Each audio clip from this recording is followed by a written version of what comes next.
নমস্কাৰ ৰাইজ, কেনে আছে আপোনালোক? নিশ্চয় ভালে আছে নহয়নে বাৰু? মই আজি মাৰ ঘৰলৈ আহিছোঁ। মা আজি ইয়াত ইলিচ মাছ আৰু বেঙেনাৰে এখন আঞ্জা বনাব। মই ভাবিলোঁ আপোনালোককো দেখুৱাই দিওঁ। তো সেইবাবে মই প্ৰথমে বেঙেনা কাটি লৈছোঁ। বেঙেনাত মই এতিয়া নিমখ দিছোঁ আৰু হালধি দিছোঁ। এইটো সাধাৰণতে যেনেকৈ বেঙেনা ভাজে সেইদৰে মই কাটি লৈছোঁ। আপোনালোকে ইয়াতকৈ ডাঙৰ বেঙেনা ল'ব পাৰে। আৰু লগত লৈছোঁ মই ইলিচ মাছখিনি নিমখ আৰু হালধি সানি লৈছোঁ। এইবাৰ মাছখিনি মই ভাজি ল'ম এপিচ এপিচকৈ ভালদৰে। বহু বেছি মাছখিনি ভাজিব নালাগে, কম ধৰণে ভাজিলে হ'ব। বহুত বেছি খৰখৰীয়া হ'লে আঞ্জাখন খাবলৈ সোৱাদ নহয়। সেইবাবে মাছখিনি অকণমান কম ধৰণে মই এইদৰে ভাজি ল'লোঁ। এইবাৰ মই তেলত কালজিৰা আৰু জলকীয়া ফোৰণ দিছোঁ।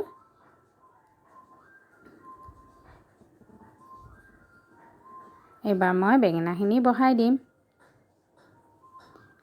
বেঙেনাখিনি আপোনালোকে যেনেদৰে বেঙেনাখিনি উলট পালটকৈ ভালদৰে জেনেৰেল বেঙেনাৰ দৰে ভাজি ল'লে হ'ল। কোনো ডাঙৰ সৰু কথা। এইদৰেতো বেঙেনা ভাজি নিশ্চয় খাই পাইছে আপোনালোকে। এনেকৈ বেঙেনাখিনি ভাজি ল'লে হ'ল। মই 2 পিঠি ভালদৰে ভাজি লৈছোঁ বেঙেনাখিনি। এইবাৰ ইয়াত দিম অকণ 2 চামুচ সৰিয়হ বটা। এইখিনি পানীৰ সৈতে মই গোটেইখিনি ধুই দিছোঁ বাতিটো। এইবাৰ ধুনীয়াকৈ এইখিনি অকণমান সময় এইদৰে ৰাখি ইয়াত কোনো ধৰণৰ বেলেগ মছলা মই ব্যৱহাৰ কৰা নাই। ইয়াত নিমখ, হালধি আৰু সৰিয়হই মই ব্যৱহাৰ কৰিছোঁ। এইবাৰ মাছখিনি ইয়াত অকণমান উতল আহি গ'ল। এইবাৰ মাছখিনি মই ইয়াত দি দিম।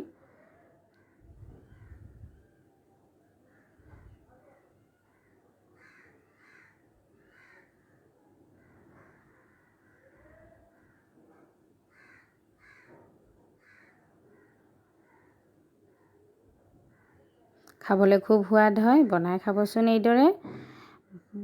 ইমান বেছি সোৱাদ হয়, এইখন আঞ্জা বনালে আপুনি গোটেইখিনি ভাত এবাৰতে অতি সোনকালে খাই পেলাব। সঁচাকৈ কৈছোঁ, খুব ভাল লাগে খাবলৈ। মই খুবেই বেছি ভাল পাওঁ। সিদিনাখনতো গোটেইখিনি ভাত খাইয়ে পেলালোঁ, ইমান বেছি সোৱাদ হ'ল। আৰু মাৰ হাতৰ আঞ্জা আৰু ক'ব বহুত বেছি ধুনীয়া হয়। মই ভাবোঁ মোতকৈ বহুত বেছি ভাল হয়। মাৰ ঘৰত মাৰ হাতৰ বহুকেইখন আঞ্জাই খুব ভাল হয়। ইয়াত মই এতিয়া নিমখ দিছোঁ আকৌ আধা চামুচ। যিহেতু তেলত দিয়া গৈছিল মাছ আৰু বেঙেনা ভাজোঁতে, সেইবাবে অকণমান কম পৰিমাণে নিমখ দিব। সেইটো অনুমানটো ৰাখি পেলাই। এইবাৰ ইয়াত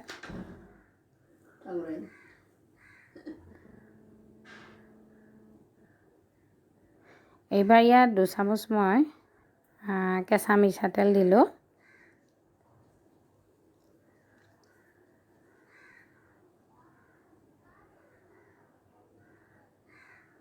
মোৰ আঞ্জা তৈয়াৰ হৈ গ'ল। খাবলৈ খুব বেছিয়ে সোৱাদ হৈছে। এনেদৰে বনাই খাব, খুব সহজ হয়। মোৰ ভিডিঅ'টি চাই যদি ভাল লাগিলে লাইক কৰিব, শ্বেয়াৰ কৰিব, লগতে ছাবস্ক্ৰাইব কৰিবলৈ নাপাহৰিব।